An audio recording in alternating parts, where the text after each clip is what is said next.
तो मैंने आपको बताया कि 1 लीटर बराबर क्या होता है, 10 × 10 × 10 सेंटीमीटर क्यूब, 10 सेंटीमीटर लंबा, 10 सेंटीमीटर चौड़ा, 10 सेंटीमीटर ऊंचा बर्तन अगर आप ले लें तो 1000 सेंटीमीटर क्यूब का आयतन हो गया, या 1 डेसीमीटर क्यूब हो गया, क्योंकि 10 सेंटीमीटर बराबर 1 डेसीमीटर क्यूब होते हैं। 1 सेंटीमीटर बराबर 10 डेसीमीटर होता है, ठीक है। तो 1 डेसीमीटर लंबा, 1 डेसीमीटर चौड़ा या 1 डेसीमीटर ऊंचा मात्रा ले लें तो वो प्रयोगशाला में द्रव्यों विलयनों के आयतन को मापने के लिए अंशांकित सिलेंडर, ब्यूरेट, पिपेट आदि का उपयोग किया जाता है। अंश अंकित, अंश मान होता है मार्क लगे हुए, उस पर मार्क होते हैं 100 ml है, ये 9 ml है, ये 80 ml है, 7 है। तो अंश माने होता है पार्ट और अंकित मान होता है प्रिंट। यानी प्रिंट वैल्यू होती है part, part printed, part mark कह दो या पार्ट प्रिंटेड कह दो, पार्ट मार्क कह दो, ठीक है।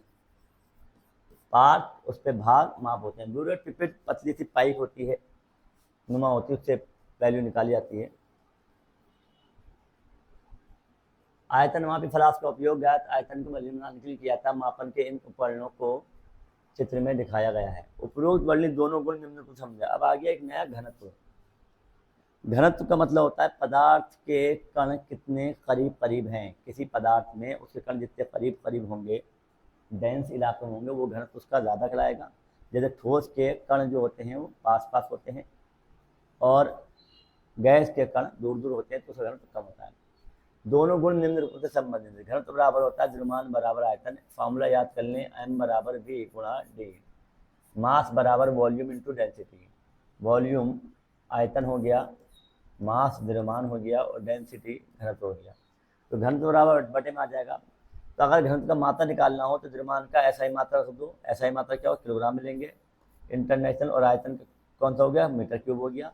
तो मात्रा क्या आ गया, किलोग्राम प्रति मीटर क्यूब आ गया। किलोग्राम प्रति मीटर क्यूब या किलोग्राम प्रति मीटर क्यूब ऐसे भी लिख सकते हैं, ठीक है, आ गया। ये मात्रा बहुत बड़ा है। रसायन विप्राय घनत्व को ग्राम प्रति सेंटीमीटर क्यूब में व्यक्त करते हैं, क्योंकि हम केमिस्ट्री में प्रैक्टिकल करते वक्त ml में लेते हैं, छोटी छोटी ml में या ग्राम में लेते हैं, तो ये मात्रा काफ़ी बड़े हो जाते हैं। अंश ये ब्यूरेट है, मैंने कहा देखो ये नंबर होते हैं 0, 1, 2 ml होते हैं ये, ठीक है। पिपेट 25 ml की होती है, पतली सी पाइप होती है। अंश अंकित सिलेंडर होता है, उस पर मार्क होता है ml। आयतन मापी फ्लास्क होता है, पूरा 1 लीटर का बर्तन मार्क होगा उस पर। अब आ गए ताप पर। हाँ, इसका अर्थ है कि पदार्थ के कण बहुत पास पास व्यवस्थित है। घनत्व अधिक होगा, सिंपल परिभाषा याद कर लो, जिसका घनत्व अधिक होगा तो उसके कण बहुत पास पास हैं, और जिसका घनत्व कम है उसके कण दूर दूर हैं। ताप के मापन के सेल्सियस भी आप जानते हो, फ़ारेनहाइट भी जानते हो, केल्विन भी जानते हो। डिग्री सेल्सियस, डिग्री फ़ारेनहाइट पुराने मात्रक थे जिसको हटा दिया गया। इंटरनेशनल लेवल पे केल्विन के आधार पर गणना की जाती है। केल्विन वहाँ से लिया जाता है जहाँ से कोई भी पदार्थ अपनी अवस्था में प्राप्त होता है। क्या में कोई भी सर्वाइवल, कोई भी किसी के, अगर हम केल्विन 0 केल्विन से नीचे जाएं तो उस पर कोई भी पदार्थ सर्वाइव नहीं कर पाएगा, अस्तित्व ही नहीं होगा उसका, ठीक है। अस्तित्व होता है 0 केल्विन के बाद ही एनर्जी 0 से उठती है, और जब एनर्जी 0 से उठती है तो पदार्थ की गणना होती है, पदार्थ का सर्वाइवल होता है, अस्तित्व होता है। साधारण सेल्सियस तापमान को 0 से तक अंशांकित किया जाता है। दोनों ताप क्रमशः जल के हिमांक और क्वथनांक फ़ारेनहाइट मान है। ये जो हमने मानते जल के हिमांक और क्वथनांक मान लिया। 100 डिग्री सेल्सियस शुद्ध जल का क्वथनांक होता है, 0 डिग्री सेल्सियस शुद्ध जल का हिमांक होता है। हिम माने जमना, क्वथनांक माने वायुमंडल के बराबर, वायुमंडल के बराबर दाब हो जाता है। तो वायुमंडल के दाब से ऊपर जैसे दाब जाएगा तो वायुमंडल को छोड़कर वो वातावरण में आ जाएंगे अणु, इसलिए वायुमंडल के दाब से अधिक होते ही, क्वथनांक होते ही गैसियस फॉर्म में, गैस फॉर्म में सारे अणु आ जाते हैं। लेकिन फ़ारेनहाइट पैमाना बुखार है 32 से बात होता है 180 खाने होते हैं। तो ये बड़ा सिंपल है, कैसा आया फ़ारेनहाइट वाला 32 से 180 खाने हैं, और इसमें क्या नाम है इसका, सेल्सियस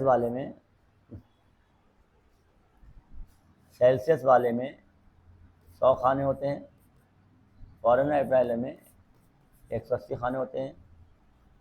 सेल्सियस वाला जो बदलता है वो 32 से स्टार्ट होता है। कैसे स्टार्ट होता है? एफ सी माइनस 0 होता है और एफ माइनस 32 होता है, क्योंकि ये शुरुआत 32 होती है, 32 से 180 तक।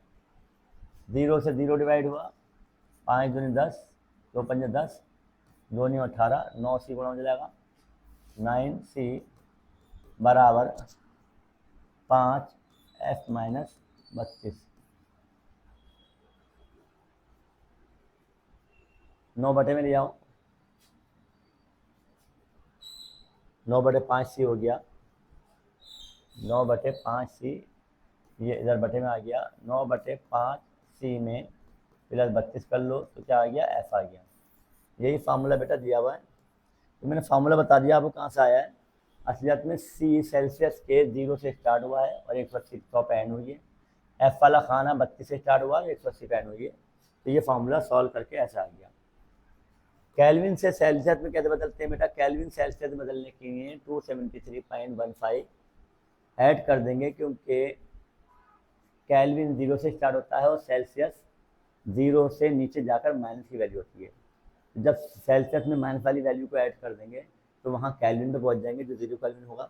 ये संभव मान है माइनस का। सेल्सियस का जो संभव मान है किसी भी कण के लिए 273.15 डिग्री है, ठीक है। इससे नीचे संभव मान नहीं है।